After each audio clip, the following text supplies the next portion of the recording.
Hi traders, welcome to new video. നിങ്ങൾക്ക് നമ്മുടെ സ്ട്രാറ്റജീസൊക്കെ എല്ലാവർക്കും മനസ്സിലായെന്നാണ് വിചാരിക്കുന്നത്. നമ്മുടെ സ്ട്രാറ്റജി എന്താണ്?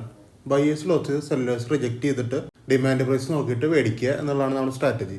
വളരെ ബേസിക് ആയിട്ടുള്ള സ്ട്രാറ്റജീസ് ആണ്, പക്ഷേ അതിലാണ് നമുക്ക് ഹ്യൂജ് പ്രോഫിറ്റ്സ് ഒക്കെ വരുന്നത്. ഒരു 2-3 മാസമായിട്ട് ഞാനിപ്പോൾ പെയ്ഡ് ഗ്രൂപ്പും ഫ്രീ ഗ്രൂപ്പും നടത്തുന്നുണ്ട്. അപ്പോൾ അതിലൊക്കെ ഞാൻ ബേസിക്കലി യൂസ് ചെയ്യുന്ന ഒറ്റ സ്ട്രാറ്റജി യൂസ് ചെയ്യുന്നുള്ളൂ. ബയേഴ്സ് ലോസ് ചെയ്യുക, സെല്ലേഴ്സ് റിജക്റ്റ് ചെയ്യുക, പ്രൈസ് ആക്ഷൻ ടൈപ്പ് എൻട്രീസ് ആണ്. ഡിമാൻഡ് പ്രൈസ് നോക്കുക, ബൈ ചെയ്യുക. 10 പോയിന്റ് നിഫ്റ്റിയിൽ എസ് എൽ ഇടുക, 30 പോയിന്റ് ബാങ്ക് നിഫ്റ്റിയിൽ എസ് എൽ ഇടുക. ഈ സ്ട്രാറ്റജീസാണ് 2 മാസം 2.5 മാസമൊക്കെ ആയിട്ട് ഫോളോ ചെയ്യണത്. ഇത് നല്ലൊരു വിന്നിങ് റേഷ്യോ ഉള്ള സ്ട്രാറ്റജിയും കൂടിയാണ് ബേസിക്കലി പറയുകയാണെങ്കിൽ. പുതിയ ആൾക്കാർ കേൾക്കണവരുണ്ടെങ്കിൽ അവർ മനസ്സിലാക്കിയത് ബേസിക്കലി നല്ല വിന്നിങ് റേഷ്യോ ഉള്ള സ്ട്രാറ്റജീസാണ്. ഇത് നിഫ്റ്റിക്ക് നല്ലൊരു മൂവ്മെൻറ്റ് കിട്ടിയിട്ടുണ്ട്, നമുക്ക് ബാങ്ക് നിഫ്റ്റിക്ക് നല്ലൊരു മൂവ്മെൻറ്റ് കിട്ടിയിട്ടുണ്ട്. നമുക്കൊന്ന് ബാങ്ക് നിഫ്റ്റിയിൽ അത്യാവശ്യം നല്ലൊരു പ്രോഫിറ്റിക്ക് വന്നിട്ടുണ്ട്, നിഫ്റ്റിയിലും പ്രോഫിറ്റിക്ക് വന്നിട്ടുണ്ട്. മീൻസ് ടാർഗറ്റുകൾ കിട്ടിയിട്ടുണ്ട്. ഇന്ന് പെയ്ഡ് ഗ്രൂപ്പിൽ നല്ലൊരു അടിപൊളി ട്രേഡ് വന്നിട്ടുണ്ടായിരുന്നു. അതിൻ്റെ ഒരു രസം എന്താണെന്ന് വെച്ച് കഴിഞ്ഞാൽ ഞാൻ ഫ്രീ ഗ്രൂപ്പിൽ കൊടുത്തിട്ടുള്ള ഒരു പ്രൈസ് ആയിരുന്നു, പക്ഷേ ഫ്രീ ഗ്രൂപ്പിൽ അത് ആക്റ്റീവ് ആയിട്ടുണ്ടായിരുന്നില്ല. പിന്നെ പെയ്ഡ് ഗ്രൂപ്പിൽ പോയിട്ട് പെയ്ഡ് ഗ്രൂപ്പിലായിരുന്നു പിന്നെ അത് ആക്റ്റീവ് ആയത്. ഞാൻ ട്രേഡ് ചെയ്യുന്നത് 1 മിനിറ്റ് ക്യാൻഡിലാണ്. അപ്പോൾ നമുക്ക് 2 മിനിറ്റ് ക്യാൻഡിൽ തന്നെ 60 പോയിന്റ് നിഫ്റ്റിയിൽ ക്യാച്ച് ചെയ്യാൻ പറ്റിയിട്ടുണ്ട്. 2 മിനിറ്റിൽ 60 പോയിന്റ്. അപ്പോൾ പെയ്ഡ് ഗ്രൂപ്പിൽ ഈ ടാർഗറ്റ് 2 മിനിറ്റ് കൊണ്ട് 60 പോയിന്റ് കിട്ടിയത് റയറായിട്ട് വരുന്ന ഒരു ട്രേഡിംഗ് സെറ്റപ്പാണ്. അതെപ്പോൾ നോക്കിയാലും കിട്ടാറില്ല. അതൊന്ന് കിട്ടിയിട്ടുണ്ട്, എന്തായാലും നന്നായിട്ടുണ്ട്. എല്ലാവരും ഹ്യൂജ് പ്രോഫിറ്റിലായിട്ടുണ്ട്. അപ്പോൾ നമുക്ക് ആ ട്രേഡിലേക്കൊക്കെ പോകും. ഇതാണ് എൻ്റെ ഫ്രീ ഗ്രൂപ്പ്. നിഫ്റ്റി ലെവൽസാണ്, ബാങ്ക് നിഫ്റ്റി ലെവൽസാണ്. അപ്പോൾ ഞാൻ ഇന്നലത്തെ വീഡിയോ ചെയ്തിട്ടുണ്ടായിരുന്നു. ഇന്നലെ ഒരു വീഡിയോ ചെയ്തിട്ടുണ്ട് യൂട്യൂബിൽ, എങ്ങനെയാണ് നിഫ്റ്റിയിൽ അല്ലെങ്കിൽ ബാങ്ക് നിഫ്റ്റിയിൽ സ്പോട്ട് ചാർട്ട് നോക്കിയിട്ട് സ്ട്രൈക്കിൽ എങ്ങനെയാണ് ട്രേഡ് എടുക്കേണ്ടതെന്ന്. ആ വീഡിയോ കാണാത്തവരുണ്ടെങ്കിൽ നിങ്ങൾ കാണുക. സ്പോട്ട് ചാർട്ട് നോക്കി ട്രേഡ് എടുക്കുന്നവർക്ക് ഭയങ്കരമായിട്ട് ഉപകാരപ്പെടുന്ന ഒരു വീഡിയോ ആണ് അത്. മാക്സിമം നിങ്ങളെല്ലാവരും കാണുക. നമ്മളോട് ഫോളോ ചെയ്യുന്നത് ഫുൾ സ്ട്രൈക്കിലാണ്. നിഫ്റ്റിയിൽ ഇപ്പോൾ സ്പോട്ട് ഇപ്പോൾ കോറിലേഷൻ ഉണ്ടെങ്കിലും ഇല്ലെങ്കിലും റെസിസ്റ്റൻസിൻ്റെ അടിയിലാണെങ്കിലും മുകളിലാണെങ്കിലും നമുക്ക് ട്രേഡ് കിട്ടും. മനസ്സിലായില്ലേ? എല്ലാ ഭാഗത്തേക്കും നമുക്ക് ട്രേഡ് കിട്ടും. 1 മിനിറ്റാണ് യൂസ് ചെയ്യുന്നത്, സ്ട്രൈക്കിലാണ് യൂസ് ചെയ്യണത്. അപ്പോൾ സ്ട്രൈക്കിലാണ് ഈ ബൈയിങ് സെല്ലിങ്ങും ഫണ്ട് ഇറങ്ങണത്. ഞാൻ ബേസിക്കലി പറയാന്ന് പറഞ്ഞു കഴിഞ്ഞാൽ സ്ട്രൈക്കിലാണ് ശരിക്കും ഫണ്ട് ഇറങ്ങണത്, സ്പോട്ടിലല്ല ഫണ്ട് വരണത്. സ്ട്രൈക്ക് പ്രൈസുകളിലാണ് ഫണ്ട് വരണത്. അപ്പോൾ നിങ്ങൾ സ്ട്രൈക്കിൽ ട്രേഡ് ചെയ്ത് കഴിഞ്ഞാൽ ഇത്രയോണിയും അടിപൊളിയാണ്, നിങ്ങൾക്ക് ഇത്രയോണിയും കൺഫർമേഷൻസ് ഒക്കെ കിട്ടും. ഇത് നമ്മുടെ ട്രേഡിംഗ് റൂളാണ്, എല്ലാവരും ഇത് ഫോളോ ചെയ്യണം. അതായത് എൻ്റെ ഫ്രീ ഗ്രൂപ്പിലും പെയ്ഡ് ഗ്രൂപ്പിലും കയറിയിട്ടുള്ളവർ ഈ ട്രേഡിംഗ് റൂൾ ഫോളോ ചെയ്യുക. ഈ റൂൾ പറയണത് നേരത്തെ പറഞ്ഞ തന്നെയാണ്. ബയേഴ്സ് ലോസ് സെല്ലേഴ്സ് റിജക്റ്റ് ചെയ്യുമ്പോൾ ഡിമാൻഡ് പ്രൈസ് നോക്കിയിട്ട് മേടിക്കുക. പ്രൈസ് ആക്ഷൻ റൂളാണ് അത്. അപ്പോൾ അതിലാണ് ചെയ്യേണ്ടത്. പിന്നെ രാവിലെ 8:30 കൊടുത്ത് 23,300 പി, 23,350 സി, 49,200 പി, 49,300 സി, ഇത്രയും ട്രേഡാണ് കൊടുത്തിട്ടുണ്ടായിരുന്നത്. പക്ഷെ നമുക്ക് ആക്റ്റീവ് ആയത് വേറൊരു പ്രൈസിലാണ്. 23,300 പി നമുക്ക് കാണാമല്ലോ. 8:30 കൊടുത്താണ് 177 ആയിരുന്നു പ്രൈസ്. അത് 223 ഞാൻ വേറൊരു പ്രൈസ് കൂടി കൊടുത്തിട്ടുണ്ടായിരുന്നു. നമുക്ക് 223-ലാണ് ആക്റ്റീവ് ആയിക്കണത്. ഫസ്റ്റ് ട്രേഡ് നിഫ്റ്റിയിലാണ് ആക്റ്റീവ് ആയിക്കണത്. പിന്നെ ഒരു ട്രേഡ് 49,200 പി ആയിരുന്നു, അത് ബാങ്ക് നിഫ്റ്റിയിലായിരുന്നു ആക്റ്റീവ് ആയിട്ടുണ്ടായിരുന്നത്. അത് പക്ഷേ ഇത്തിരി ഹൈ ആയിരുന്നു. അപ്പോൾ ഇതാണ് നമ്മുടെ 23,300 പി. ഫസ്റ്റ് ആക്റ്റീവ് ആയുള്ള ട്രേഡ് നിഫ്റ്റിയിലാണ്. അപ്പോൾ 17-ാം ഡേറ്റ്. ഞാൻ ഫസ്റ്റ് കൊടുത്തിട്ടുണ്ടായിരുന്ന ലെവൽ 177.20 നമുക്ക് കാണാം. പിന്നെ ഞാൻ കൊടുത്തത് 223.30 ഈ റേഞ്ചിനാണ് കൊടുത്തത്. നമുക്ക് ബയേഴ്സ് ഇവിടെ ക്ലോസ് ചെയ്തു, സെല്ലേഴ്സ് ഇവിടെയാണ് ക്ലോസ് ചെയ്തത്. 3-ാമത്തെ ക്യാൻഡിലാണിത്. അപ്പോൾ ഈ 3-ാമത്തെ ക്യാൻഡിലിൽ സെല്ലേഴ്സ് ക്ലോസ് ചെയ്തു. അപ്പോൾ നമുക്ക് ഡയറക്റ്റ് എൻട്രി എടുക്കാം. മനസ്സിലായില്ലേ? ഇത് നമുക്ക് ലിമിറ്റിന് തന്നെയാണ് അവിടെ കിട്ടുകയാണ്. 277. ഞാൻ പറഞ്ഞു 223, 4 രൂപ വ്യത്യാസമുള്ളൂ. ലിമിറ്റിന് കിട്ടും. ഈ ട്രേഡിൽ 10 പോയിന്റ് മുകളിലേക്ക് പോയിട്ടുണ്ട്, 11 പോയിന്റ് മൂവ്മെൻറ്റ് ഉണ്ടായിട്ടുണ്ട്. എന്നിട്ട് എസ് എല്ലിലേക്ക് വന്നു. പക്ഷേ എന്ന് വെച്ച് കഴിഞ്ഞാൽ ഇതിപ്പോൾ ലിമിറ്റ് ഓർഡറിന് എടുത്തവരുണ്ടാവും. അതായത് ഇത്രയും ഡിമാൻഡിലാണ് 223-നാണ് ഞാൻ പറഞ്ഞത് മേടിക്കാൻ. 227 കിട്ടി. പിന്നെ അത് അടിയിലേക്ക് വന്ന് ലിമിറ്റ് ഓർഡറിനും കിട്ടും. അങ്ങനെ എടുക്കണവരുണ്ട്. അങ്ങനെ എടുക്കണവർക്ക് എസ്സലാണ്, ഡയറക്റ്റ് എസ്സലാണ് ഫസ്റ്റ് ട്രേഡ് വന്നിട്ടുണ്ടാവുക. ഇതൊക്കെ ഭയങ്കര മില്ലി സെക്കൻഡ് ഫാസ്റ്റിന് പോണ ട്രേഡുകളാണ് ഇതൊക്കെ. അപ്പോൾ അത് കിട്ടണമെന്ന് വലിയ നിർബന്ധമില്ല. അപ്പോൾ എസ്സലായിട്ട് തന്നെ കൂട്ടാം തന്നെ നമുക്ക്. പക്ഷേ അതിൽ 10 പോയിന്റ് ഒരെണ്ണം ഉണ്ട് അതിൻ്റെ ഉള്ളിൽ. അത് എടുത്തവർക്ക് 10 പോയിന്റ് കിട്ടും. അതായത് ഇത്തിരി ഡിമാൻഡൊക്കെ നോക്കി വന്ന് അപ്പോൾ തന്നെ എടുക്കുകയാണെങ്കിൽ 10 പോയിന്റ് അതിൽ കിട്ടും.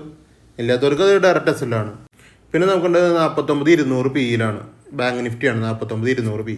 49,200 പിയിൽ ഞാൻ രാവിലെ കൊടുത്തിട്ടുണ്ടായിരുന്ന നിലവിൽ 605 പിന്നെ കൊടുത്തിട്ടുണ്ടെങ്കിൽ 696. പക്ഷേ 696 നമുക്ക് ട്രേഡ് ആക്ടിവേറ്റ് ആയി. പക്ഷേ എന്ന് വെച്ച് കഴിഞ്ഞാൽ സംഭവം എടുക്കാൻ പറ്റുന്നൊരു നമുക്ക് എസ് എൽ വെക്കാൻ പറ്റുന്നൊരു റേഞ്ച് അല്ല. 44 പോയിന്റ് ഉണ്ട്. അഗ്രസീവായിട്ട് എടുക്കുന്നവർക്ക് എടുക്കാം, അത്രേ ഉള്ളൂ. പക്ഷേ ബേസിക്കലി അത് ഞാൻ റെക്കമെൻഡ് ചെയ്യണില്ല. പിന്നെ നമുക്ക് വേറെ ലെവൽ ഉണ്ടായിരുന്നത് 868. 868 എല്ലാവർക്കും ട്രേഡ് വന്നിട്ടുണ്ട്. നമുക്ക് കാണാം. ബയേഴ്സ് ക്ലോസ് ചെയ്തു, സെല്ലേഴ്സ് റിജക്റ്റ് ചെയ്തു, അത്യാവശ്യം ഡിമാൻഡിന് കിട്ടും. അതായത് 851 കിട്ടും. ഞാൻ 868 പറഞ്ഞു മേടിക്കാൻ. അപ്പോൾ ഒരു 10-12 പോയിന്റ് ബാങ്ക് നിഫ്റ്റിയിൽ നമ്മൾ 30 പോയിന്റാണ് എസ്സിലിടുന്നത്. അപ്പോൾ എല്ലാവർക്കും അവിടെ മേടിക്കാൻ പറ്റും. അതെല്ലാവർക്കും മേടിക്കാൻ പറ്റുന്ന ഒരു ഡിമാൻഡാണ് കേട്ടോ. നമുക്ക് 57 പോയിന്റിന് മുമ്പ് കിട്ടിയിട്ടുണ്ട് അവിടെ. പക്ഷെ ബുക്ക് ചെയ്തിട്ടുണ്ടാവില്ല. പിന്നെ അത് ലിമിറ്റിലേക്ക് വന്നു. ഈ ലിമിറ്റിലേക്ക് വന്ന നേരത്തും ഞാൻ പറഞ്ഞെടുത്തോളാൻ. പക്ഷെ ഞാൻ 10 പോയിന്റ് എസ്സിലിട്ടിട്ട് എടുത്താൽ മതി എന്നാണ് പറഞ്ഞത്. അതുകൊണ്ട് ചിലവർക്ക് അത് ചിലപ്പോൾ കയ്യിൽ നിന്ന് പോയിണ്ടാവാം. എല്ലാതും പാർട്ട് ഓഫ് ദ ഗെയിം തന്നെയാണ്, മനസ്സിലായാലേ. പക്ഷെ നമുക്ക് ഞാനിവിടെ ലിമിറ്റിലാണെങ്കിൽ 30 പോയിന്റിനാണ് എസ്സില്. പക്ഷെ ഞാനൊരു 10 പോയിന്റ് എസ്സിൽ ഇട്ടാൽ മതി, പോണേ പോക്കോട്ടെ. അതെനിക്ക് അവിടെ കോൺഫിഡൻറ്റ് ഉണ്ടായിരുന്നില്ല ബാങ്ക് നിഫ്റ്റിയിൽ ഇത്രയും വെയിറ്റ് ചെയ്യിപ്പിക്കാൻ വേണ്ടിയിട്ട്. പക്ഷേ ഈ ട്രേഡ് നമുക്ക് ഒരു 30 പോയിന്റ് ഇട്ടവർക്കൊക്കെ 200 പോയിന്റിൻ്റെ മൂവ്മെൻറ്റ് കിട്ടിയിട്ടുണ്ട് ഈ ട്രേഡിൽ. ഈ ഒറ്റ ട്രേഡ് മതി ഇന്നത്തെ ഒരു ദിവസത്തേക്ക്. 30 പോയിന്റ് അവിടെ എസ്സിലിട്ട് ചെയ്യായിരുന്നെങ്കിൽ 200 പോയിന്റോളം ക്യാച്ച് ചെയ്യാൻ പറ്റിയിട്ടുണ്ട്. നമ്മൾ 100 പോയിന്റ് സംസാരിക്കുന്നുള്ളൂ, പക്ഷേ ഇത് 200 പോയിന്റോളം ഈസി ആയിട്ട് കിട്ടിയിട്ടുണ്ട്. അതുകൊണ്ടാണ് പറയണത്. അപ്പോൾ 49-200 പേര് ഇങ്ങനെയാണ് അവസ്ഥ, മനസ്സിലായാലേ. ബേസിക്കലി രണ്ടാമത്തെ ട്രേഡിൽ 10 പോയിന്റാണ് ഞാൻ എസ്സിലിട്ട് എടുത്തോളാൻ പറഞ്ഞത്. അതെനിക്ക് കോൺഫിഡൻറ്റ് ഉണ്ടായിരുന്നില്ല. അതെന്താണെന്ന് വെച്ച് കഴിഞ്ഞാൽ തിരിച്ച് വരുന്ന പ്രൈസാണ്. ചിലപ്പോൾ എങ്ങനെ റിയാക്ട് ചെയ്യുമെന്ന് പറയാൻ പറ്റില്ല. ഓൾറെഡി പ്രൈസ് റെക്കഗ്നൈസ് ചെയ്ത ലെവല്. അപ്പോൾ പിന്നെ അവിടെ എൻട്രി എടുക്കുമ്പോൾ റിസ്ക് ഉണ്ട്. അവിടെ 10 പോയിന്റ് എസ്സിലിട്ട് എടുത്തോളാൻ പറഞ്ഞത്. 10 പോയിന്റൊക്കെ ഇട്ടവരുണ്ടെങ്കിൽ അടിച്ചു പോയിണ്ടാവും. അതായത് ഇവിടെ തിരിച്ച് വന്നിട്ട് 10 പോയിന്റ് എസ്സിലിട്ടവർക്കൊക്കെ അടിച്ചു പോയിണ്ടാവും. ഇനി ഇവിടെ എടുത്തവരുണ്ടെങ്കിൽ 10 പോയിന്റ് പോയിട്ടില്ല. അത്രേ പറയാനുള്ളൂ. പിന്നെ ബേസിക്കലി ട്രേഡിംഗ് എന്ന് പറഞ്ഞു കഴിഞ്ഞാൽ റിസ്കി ഗെയിം തന്നെയാണ്. നിങ്ങൾ മനസ്സിലാക്കേണ്ട കാര്യം അതാ. ഞാൻ ഇവിടെ ഇരുന്നിട്ട് യൂട്യൂബിൽ ഇരുന്നിട്ട് ഈസിയാണ് എന്നൊന്നും പറഞ്ഞിട്ട് കാര്യമില്ല. ട്രേഡിങ് വളരെ ഡിഫിക്കൽട്ടായിട്ടുള്ള മെത്തേഡാണ്. ബാങ്ക് നിഫ്റ്റി അതിനേക്കാൾ ഡിഫിക്കൽട്ടാണ്. നിഫ്റ്റി ചെയ്യണേക്കാളും ബുദ്ധിമുട്ടാണ് ബാങ്ക് നിഫ്റ്റിയുടെ ട്രേഡ് എടുക്കുക എന്ന് പറഞ്ഞു കഴിഞ്ഞാൽ. അപ്പോൾ എല്ലാ ദിവസവും നമുക്ക് എല്ലാ ക്യാൻഡിൽസും ലിമിറ്റ് ഓർഡറിലേക്ക് വരില്ല. നിങ്ങൾ ഫസ്റ്റ് മനസ്സിലാക്കേണ്ട കാര്യം ഇത് ലിമിറ്റ് ഓർഡറിലേക്ക് തന്നെ കിട്ടണം എന്ന് വാശി പിടിച്ചിരിക്കുന്നത് ഞാൻ പല വീഡിയോസിലും പറഞ്ഞിട്ടുണ്ട്. അങ്ങനത്തെ ഒരു സെറ്റപ്പ് ഇല്ല. അങ്ങനെ ലിമിറ്റ് ഓർഡറിലേക്ക് എല്ലാ ട്രേഡുകളൊന്നും കിട്ടില്ല. നിങ്ങൾക്ക് കുറച്ചൊക്കെ ഡിമാൻഡ് ഡിസ്കൗണ്ടിനൊക്കെ കിട്ടണ നേരത്ത് നിങ്ങൾക്ക് എടുക്കാം. എസ് പ്രോപ്പറായിട്ട് മെയിൻറ്റെയിൻ ചെയ്യുക. ബാക്കിയൊക്കെ മാർക്കറ്റ് തീരുമാനിക്കും, മനസ്സിലായില്ലേ. ഇപ്പോൾ മാർക്കറ്റിന് വേണമെങ്കിൽ 30 പോയിന്റ് അവിടെ എടുത്തിട്ട് പോകാം. അത് ചെയ്തില്ലല്ലോ. 200 പോയിന്റ് ടാർഗറ്റിക്കല്ലേ പോയത്. അപ്പോൾ അതാണ് പറയണത് ഞാൻ. നമുക്ക് ഇവിടെ ട്രേഡ് ആക്ടിവേറ്റ് ചെയ്താൽ ഈ ഭാഗത്ത്. പക്ഷെ നമുക്കൊരു വീക്ക്നെസ് കാണിച്ചു ഇവിടെ. പിന്നെ പറഞ്ഞിട്ട് കാര്യമില്ല. വീക്ക്നെസ് ആയി പിന്നെ പറഞ്ഞിട്ട് കാര്യമില്ല. അവിടെ തിരിച്ച് കയറുന്ന നേരത്ത് അല്ലെങ്കിൽ ഈ ലിമിറ്റിക്ക് വരുന്ന നേരത്ത് ഒന്നുകൂടി എടുക്കാം. 10 പോയിന്റ് ഇടാമെന്ന് ഞാൻ പറഞ്ഞു. ബേസിക്കലി റിസ്ക് ഉണ്ട്. ട്രേഡ് ചെയ്യാന്ന് പറഞ്ഞാൽ റിസ്ക്കാണ്. 30 പോയിന്റ് നിഫ്റ്റിയിൽ ബാങ്ക് നിഫ്റ്റിയിൽ റിസ്ക് എടുക്കാൻ തയ്യാറാവണം. നിങ്ങൾ 10 പോയിന്റ് നിഫ്റ്റിയിലും റിസ്ക് എടുക്കാൻ തയ്യാറാവണം. എന്നാലാണ് നിങ്ങൾക്ക് വിജയിക്കാൻ പറ്റുള്ളൂ. നമുക്ക് പോവുകയാണെങ്കിൽ 10 പോയിന്റ് പോകണുള്ളൂ. ബാങ്ക് നിഫ്റ്റിയിൽ പോകണമെങ്കിൽ 30 പോയിന്റ് പോകണുള്ളൂ. അത് പോയി കഴിഞ്ഞാൽ ഇറങ്ങുക. അതാണ് പിന്നത്തെ ഒരു പാഠം. ഈ 2 കാര്യം ചെയ്യാൻ പറ്റുകയാണെങ്കിൽ ഏതൊരു ട്രേഡറിനും വിജയിക്കാൻ പറ്റും. പിന്നെ നമുക്ക് അടുത്ത ആക്ടിവേറ്റ് ആയിട്ടുള്ളത് 23,350 C ആണ്. നമുക്കാണ് 8:30 കൊടുത്ത ലെവലാണ്. പക്ഷെ നമുക്ക് ആക്റ്റീവ് ആക്കുന്നത് വേറൊരു പ്രൈസിലാണ്. ഈ സ്ട്രൈക്ക് നമുക്ക് ആക്റ്റീവ് ആക്കുന്നത് വേറെ പ്രൈസിലാണ്. 125.50 സി സൈഡിലേക്കാണ് പ്ലാൻ ചെയ്തിട്ടുണ്ടായിരുന്നത്. എന്താണെന്ന് വെച്ച് കഴിഞ്ഞാൽ പിയിലേക്കായിരുന്നു മാർക്കറ്റ് കണ്ടീഷൻ മൂടായിരുന്നത്. അത് പറഞ്ഞാൽ കോറിലേഷൻ ഉണ്ടായിരുന്നില്ലാണ്. കോറിലേഷൻ ഇല്ലാത്ത ടൈമിലത്തെ ട്രേഡായിരുന്നു ഈ സി സൈഡ് നിഫ്റ്റിയിലത്തെ. ഡിഫിക്കൽട്ടാണ്. കോറിലേഷൻ ഇല്ലെങ്കിലും ഡിഫിക്കൽട്ടാണ് ട്രേഡ് എടുക്കാൻ. അപ്പോൾ ഇതാണ് ആ ട്രേഡ് 23,350. അപ്പോൾ നമുക്ക് പി സൈഡിക്കായിരുന്നു നിഫ്റ്റി പോകണ്ടായിരുന്നു. പി സൈഡിക്കായിരുന്നു. പെട്ടെന്നൊരു സി സൈഡിക്ക് വരുന്ന സമയത്താണ് നമുക്ക് ഈ ട്രേഡ് ആക്ടിവേറ്റ് ആവുന്നത്. നിങ്ങൾ ഇവിടെയും ശ്രദ്ധിക്കുക. പിന്നെയും നമുക്ക് ബയേഴ്സ് ലോസ് ചെയ്യണം. ബയേഴ്സ് ലോസ് ചെയ്ത് സെല്ലേഴ്സ് ഇവിടെ റിജക്റ്റ് ആക്കി. ഇതാണ് പ്രോപ്പർ റിജക്ഷൻ. ഈ റെഡ് ക്യാൻഡിൽ ക്ലോസ് ചെയ്തു. പിന്നെ ഡിമാൻഡ് പ്രൈസിക്ക് നോക്കാം, ലിമിറ്റ് ഓർഡറിലേക്ക് നോക്കാം. ഇത് ഡിമാൻഡ് ഞാൻ മേടിക്കാൻ പറഞ്ഞ പ്രൈസ് 125.50 മേടിക്കാൻ പറഞ്ഞത്. നമുക്ക് ഡിമാൻഡ് പ്രൈസ് നോക്കുക 127.50 കിട്ടിയിട്ടുണ്ട്. 2 പോയിന്റ് വ്യത്യാസം. അപ്പോൾ നമുക്ക് എടുക്കാം. 2 പോയിന്റ് വ്യത്യാസമുള്ളൂ. ഈ 3 പോയിന്റ് വ്യത്യാസമുള്ളൂ. നിങ്ങൾക്ക് എടുക്കാം. ഡിമാൻഡാണ്. 10 പോയിന്റിൽ നമ്മൾ എസ്സിലിടണുള്ളൂ. പോയി കഴിഞ്ഞാൽ 10 പോയിന്റ് പോകും. കിട്ടുകയാണെങ്കിൽ നല്ല ഒരു 1:1 അല്ലെങ്കിൽ 1:2 എന്തെങ്കിലുമൊക്കെ കിട്ടും. നമ്മൾ നോക്കുക. ഇവിടെ 17 പോയിന്റ് 18 പോയിന്റ് മൂവ്മെന്റ് ഉണ്ടാക്കിയിട്ടുണ്ട്. എന്നിട്ടാണ് അത് തിരിച്ച് എസ് വരുന്നത്. അപ്പോൾ 18 പോയിന്റ് കിട്ടുമ്പോൾ ഈസി ആണല്ലോ. നമ്മൾ കോറിലേഷൻ ഇല്ലാത്തടത്താണ് ഇത് ചെയ്യണത്. അപ്പോൾ 1:1 കിട്ടുന്ന നേരത്തെ നമുക്ക് ഇറങ്ങാം. മനസ്സിലായില്ലേ. കോറിലേഷൻ ഇല്ലാന്നൊക്കെ ഞാൻ ഓൾറെഡി ഞാൻ പറഞ്ഞിട്ടുണ്ടായിരുന്നു ഗ്രൂപ്പിൽ. എന്നിട്ടാണ് സി സൈഡിക്ക് എൻട്രി എടുത്തേക്കണത്. ഇത് പെയ്ഡ് ഗ്രൂപ്പിലത്തെ ഒരു ട്രേഡാണ്. പക്ഷേ പെയ്ഡ് ഗ്രൂപ്പിൽ സെപ്പറേറ്റ് ഞാൻ പറഞ്ഞിട്ടില്ല. നമുക്ക് നമ്മുടെ സ്ട്രാറ്റജി നിങ്ങൾക്ക് അറിയാമല്ലോ. ഇപ്പോൾ ഇവിടെ നമുക്കൊരു ട്രേഡ് വന്നു 125.50. നമുക്ക് ഇവിടെ ഒരു ട്രേഡ് വന്നു. 18 പോയിന്റ് തന്നു. അടിയിലേക്ക് അപ്പോൾ തന്നെ വന്നു. അടിയിലേക്ക് 18 പോയിന്റ് തന്നു. അപ്പോൾ തന്നെ അടിയിലേക്ക് വന്ന് സെൽ അടിച്ചു. അപ്പോൾ എന്ന് വെച്ച് കഴിഞ്ഞാൽ അവിടെ ഒരു ട്രേഡിംഗ് ഓപ്പർച്യൂണിറ്റി ഇനിയും ഉണ്ട്. അതാണ് റീ എൻട്രി.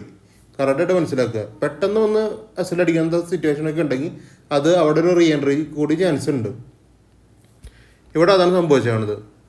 ഇവിടെ പിന്നെയും ബയേഴ്സ് ലോസ് ചെയ്തു, സെല്ലേഴ്സ് ഇവിടെ റിജക്റ്റ് ചെയ്തു, ലിമിറ്റ് ഓർഡർ കിട്ടി, പിന്നെ ബ്ലാസ്റ്റിംഗ് ആയിട്ട് 50 പോയിന്റിലേക്ക് പോയി.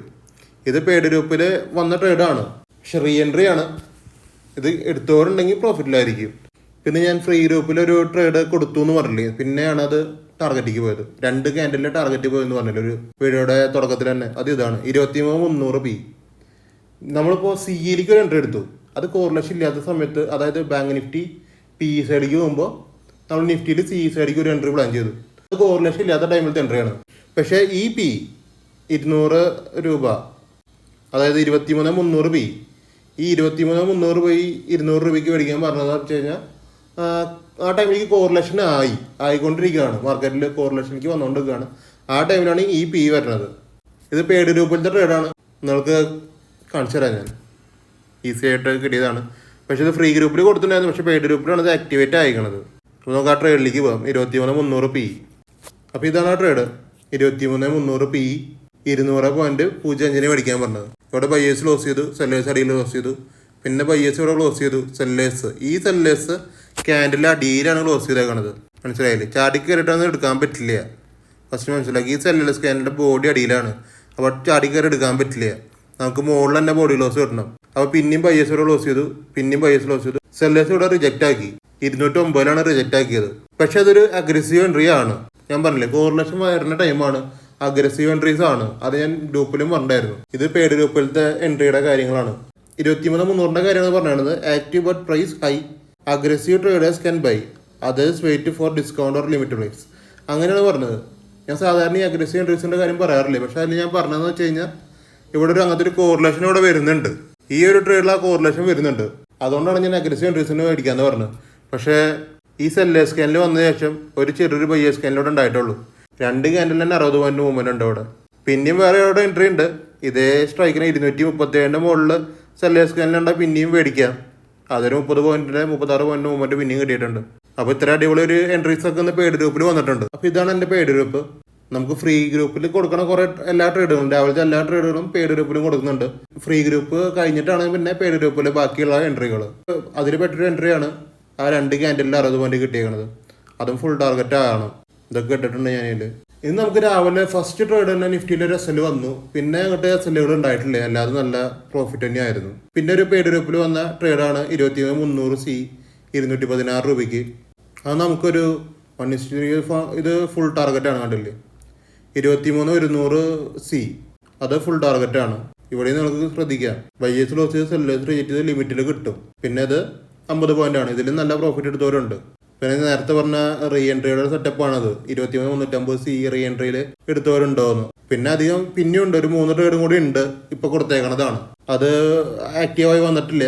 അത് ആക്റ്റീവ് ആകുമ്പോൾ അതിലത്തെ കാര്യങ്ങൾ പെയ്ഡ് ഗ്രൂപ്പിൽ അറിയാം. അപ്പോൾ താല്പര്യമുള്ളവരൊക്കെ ഉണ്ടെങ്കിൽ പെയ്ഡ് ഗ്രൂപ്പിൽ ജോയിൻ ചെയ്യുക. നമുക്കിപ്പോൾ 1, 2, 3 ദിവസമായിട്ട് ട്രേഡുകൾ വളരെ കുറവാണ്. എന്താണെന്ന് വെച്ച് കഴിഞ്ഞാൽ നിഫ്റ്റി ഭയങ്കരമായിട്ട് കൺസൾട്ടേഷൻ ആണ്. അപ്പോൾ ആ ടൈമിലൊന്നും വലിയ പ്രോഫിറ്റുകൾക്ക് ആർക്കും പോകാൻ പറ്റിയിട്ടില്ല. ഇന്ന് പക്ഷേ നല്ലൊരു ദിവസമായിരുന്നു. ഈ 3 ദിവസം വെച്ച് നോക്കുമ്പോൾ ഇന്ന് അടിപൊളി ദിവസമാണ്. അത്രയും പ്രോഫിറ്റ് വന്നിട്ടുള്ള ദിവസമാണ്. എല്ലാവർക്കും അവരുടെ ഇപ്പം എന്തെങ്കിലും ലോസ് ഒക്കെ ഉണ്ടെങ്കിൽ, ഇപ്പോൾ ലോസ് ഇല്ലാണ്ടിരിക്കും. ഈ 3 ദിവസമായിട്ട് ലോസ് ഉള്ളവർ എന്തായാലും ഉണ്ട്. പക്ഷേ എന്ന് വെച്ച് കഴിഞ്ഞാൽ അതൊക്കെ ഇന്ന് റിക്കവർ ചെയ്യാൻ പറ്റുന്ന ഒരു ദിവസം കൂടിയാണെന്ന്. അപ്പോൾ വീഡിയോ കാണുന്ന നിങ്ങൾ ആരെങ്കിലുമൊക്കെ ട്രേഡൊക്കെ എടുത്തവരുണ്ടെങ്കിൽ, ഇന്നത്തെ ട്രേഡ് എടുത്തവരുണ്ടെങ്കിൽ, പ്രോഫിറ്റൊക്കെ ആണെങ്കിൽ നമുക്ക് കമൻറ്റ് ചെയ്യാം. പിന്നെ നിങ്ങൾക്ക് വീഡിയോ ഇഷ്ടപ്പെട്ട് കഴിഞ്ഞാൽ ലൈക്ക് ചെയ്യുക. എൻ്റെ യൂട്യൂബ് ചാനൽ ഒന്ന് സബ്സ്ക്രൈബ് ചെയ്ത് വെക്കുക. നിങ്ങളുടെ ഫ്രണ്ട്സിന് ഷെയർ ചെയ്ത് കൊടുക്കുക. ലോസിൽ നിൽക്കുന്ന ഫ്രണ്ട്സിന് ഷെയർ ചെയ്ത് കൊടുക്കുക. അവർക്കാണത് മെയിനായിട്ട് ഉപകാരമാണത്. നമ്മുടെ ഇപ്പോൾ കുറേ ആൾക്കാർ ജോയിൻ ചെയ്തിട്ടുണ്ട്. പെയ്ഡ് ഗ്രൂപ്പിൽ കുറേ ആൾക്കാർ ജോയിൻ ചെയ്തിട്ടുണ്ട്. ഫ്രീ ഗ്രൂപ്പിലത്തെ ആൾക്കാരെ ഞാൻ പറയണില്ലേ. അപ്പോൾ അവർ പെയ്ഡ് ഗ്രൂപ്പിലേക്ക് വരുമ്പോഴാണ് നമുക്ക് അവരുടെ കാര്യങ്ങൾ അറിയുള്ളൂ. ആ പെയ്ഡ് ഗ്രൂപ്പിലുള്ള കുറേ ആൾക്കാരുടെ കാര്യം എന്ന് പറഞ്ഞു കഴിഞ്ഞാൽ കുറേ ലോസ് ഉള്ളവരുണ്ടായിരുന്നു. അതായത് പെയ്ഡ് ഗ്രൂപ്പ് ഞാൻ തുടങ്ങിയിട്ട് നിങ്ങൾ ആലോചിക്കുക, നമ്മൾ 2 ആഴ്ചയായിട്ടുള്ളൂ. ഈ 2 ആഴ്ച കൊണ്ട് കുറേ ആൾക്കാർ അവരവരുടെ കുറേ ട്രേഡേഴ്സ് അവർ വരുത്തി വെച്ച കുറേ ലോസുകളുണ്ട്. പ്രീവിയസ്ലി വരുത്തി വെച്ച കുറേ ലോസുകളുണ്ട്. അതൊക്കെ റിക്കവറായിട്ട് ഒരുവിധം റിക്കവറായിട്ടുള്ള, എല്ലാം റിക്കവറായെന്നും പറയണില്ല ഞാൻ. എത്രത്തോളം റിക്കവറായെന്ന് എനിക്ക് പറയാൻ പറ്റില്ലല്ലോ. പക്ഷെ ഒരുവിധമൊക്കെ റിക്കവറായ ആൾക്കാരൊക്കെ ഉണ്ട് അതിൻ്റെ ഉള്ളിൽ. അപ്പോൾ നിങ്ങൾക്കും നിങ്ങളുടെ ലോസുകളൊക്കെ റിക്കവർ ആക്കാം. ഈസി ആയിട്ട് നല്ല പറയണത്. ട്രേഡിങ് ഡിഫിക്കൽട്ട് തന്നെയാണ്. അതിന് പ്രോപ്പർ സ്റ്റഡി വേണം, കാര്യങ്ങളൊക്കെ വേണം. അതൊക്കെ ഞാനൊന്ന് പ്രൊവൈഡ് ചെയ്യുന്നുണ്ട്. നിങ്ങൾക്കിപ്പോൾ സ്റ്റഡി ചെയ്തിട്ട് വേണം ട്രേഡിലേക്ക് ഇരിക്കാമെന്ന് വെച്ച് കഴിഞ്ഞാൽ നമുക്ക് സ്റ്റഡി ചെയ്യാം. ഞാൻ ചെയ്യണം അതേ ടെക്നിക്ക് ഞാൻ നിങ്ങൾക്ക് പറഞ്ഞു തരുന്നതായിരിക്കും. അതിൽ ഒരു വ്യത്യാസം ഉണ്ടാവില്ല. ഞാൻ എങ്ങനെയാണ് ട്രേഡ് ചെയ്യണത്, ഞാൻ എങ്ങനെയാണ് പ്രൈസ് കണ്ടുപിടിക്കണത്, മാർക്കറ്റ് എങ്ങനെയാണ് ഞാൻ റീഡ് ചെയ്യണത്, ഈ ടെക്നിക്കുകളൊക്കെയും ഞാൻ നിങ്ങൾക്കും പറഞ്ഞുതരും. നിങ്ങൾക്ക് വീടിരുന്ന് ഏൺ ചെയ്യാൻ പറ്റും ഈസി ആയിട്ട്. അങ്ങനെ നിങ്ങളുടെ ലോസുകളെ പ്രീവിയസ്ലി ഉണ്ടാക്കി വെച്ച ലോസുകളെ നിങ്ങൾക്ക് റിക്കവർ ആക്കാൻ പറ്റും. ഇത് വെറുതെ ഞാൻ ഇന്ന് പറയണതല്ല, നമ്മുടെ ഗ്രൂപ്പിൽ അങ്ങനെ റിക്കവർ ആക്കുന്ന ആൾക്കാരുണ്ട്. അപ്പോൾ നിങ്ങൾക്ക് ആർക്കെങ്കിലും പെയ്ഡ് ഗ്രൂപ്പിലൊക്കെ ജോയിൻ ചെയ്യണമെങ്കിൽ നിങ്ങൾക്ക് ജോയിൻ ചെയ്യാം. ഇനിയിപ്പോൾ ഒരു സ്റ്റഡിയാണ് നിങ്ങൾക്ക് വേണ്ടത്, അങ്ങനെയാണെങ്കിൽ നിങ്ങൾക്ക് എന്നെ കോൺടാക്ട് ചെയ്യാം. ഇത്തിരി പ്രീമിയം റേറ്റ് തന്നെയാണ് പഠിക്കാനായിട്ട്, പക്ഷെ അത് അഫോർഡബിൾ. അത് നിങ്ങൾ പഠിച്ചു കഴിഞ്ഞ് കഴിഞ്ഞാൽ നിങ്ങൾക്കത് പ്രീമിയം ആയിട്ട് തോന്നില്ല. അത് അത്രയും കുറഞ്ഞ പ്രൈസായിട്ട് നമുക്ക് തോന്നുള്ളൂ. അത്രയും കിടിലൻ സ്ട്രാറ്റജിയാണ് ഞാൻ പറഞ്ഞു തരുന്നത്. നമ്മുടെ ആകെ ഒരു ടൈപ്പ് സ്ട്രാറ്റജി ഉള്ളൂ, അത് ഒറ്റെണ്ണം മതി എല്ലാവർക്കും. ഒരു ട്രേഡറിനെ സംബന്ധിച്ച് ഒരു സ്ട്രാറ്റജി നല്ലത് കിട്ടിയാൽ മതി, പ്രോഫിറ്റബിൾ ആയിക്കോളും എല്ലാ ദിവസവും. അത് പ്രീമിയം കോഴ്സ് ആയതുകൊണ്ട് നിങ്ങൾക്കത് വില കൂടുതലാണെന്ന് ഒരിക്കലും തോന്നില്ല. പഠിച്ചു കഴിഞ്ഞാൽ അത് അത്രയും വില കുറവിന് കിട്ടിയ പോലെ നമുക്ക് തോന്നുള്ളൂ. മനസ്സിലായാല് അങ്ങനത്തെ ഒരു കോഴ്സാണ് അത്. താല്പര്യമുള്ളവർക്ക് ആ കോഴ്സിന് ജോയിൻ ചെയ്യാം. അപ്സ്റ്റോക്കിലും ഡെൽറ്റ എക്സ്ചേഞ്ച് ഇന്ത്യയിൽ നിങ്ങൾക്ക് അക്കൗണ്ട് ഓപ്പൺ ചെയ്യാൻ നിങ്ങൾക്ക് താല്പര്യം ഉണ്ടെങ്കിൽ ഡിസ്ക്രിപ്ഷനിൽ ലിങ്ക് കൊടുത്തിട്ടുണ്ട്. എൻ്റെ ഇൻസ്റ്റാഗ്രാമിൻ്റെ ലിങ്ക് കൂടി ഡിസ്ക്രിപ്ഷനിൽ കൊടുത്തിട്ടുണ്ട്. നിങ്ങളൊന്ന് ഫോളോ ചെയ്ത് സപ്പോർട്ട് ചെയ്യുക. അപ്പോൾ അത്രയ്ക്കുള്ള ഇന്നത്തെ വീഡിയോ. നമ്മുടെ ലാസ്റ്റ് ഡേ ആയിരുന്നു ട്രേഡിങ്ങിന്റെ, വെള്ളിയാഴ്ചയാണ് ഇന്ന്, ലാസ്റ്റ് ഡേ ആണ്. ഈ ആഴ്ച നമുക്ക് അത്രയും വലിയ തട്ടലും മുട്ടലും ഇല്ലാണ്ട് കൊണ്ടുപോകാൻ പറ്റിയിട്ടുണ്ട്. അത്ര ഉണ്ടായിട്ടുള്ളൂ ഇന്ന്. ഈ ആഴ്ച നമുക്ക് തിങ്കളാഴ്ച ഒരു നല്ല ദിവസമായിരുന്നു, വെള്ളിയാഴ്ച നല്ല ദിവസമായിരുന്നു. ബാക്കി 3 ദിവസം ഒരു പ്രശ്നമുള്ള ദിവസം തന്നെയായിരുന്നു, ട്രേഡുകൾ കുറവായിരുന്നു. അപ്പോൾ അത്ര പറയുള്ളൂ, വലിയ അടിപൊളി ആഴ്ച എന്ന് പറയാനില്ല, ഒരു നല്ലൊരു ആഴ്ച അത്രേ ഉള്ളൂ. നമ്മൾ നല്ല രീതിക്ക് തന്നെ എൻഡ് ചെയ്തിട്ടുണ്ട്, അങ്ങനെ പറയാനേ പറ്റുള്ളൂ. അപ്പം തിങ്കളാഴ്ച തൊട്ടിട്ട് അടിപൊളി ദിവസമായിട്ടെന്ന് ഞാൻ വിചാരിക്കുന്നു. അപ്പോൾ അത്രയ്ക്കുള്ള വീഡിയോ. അപ്പോൾ ഓക്കെ, ബൈ.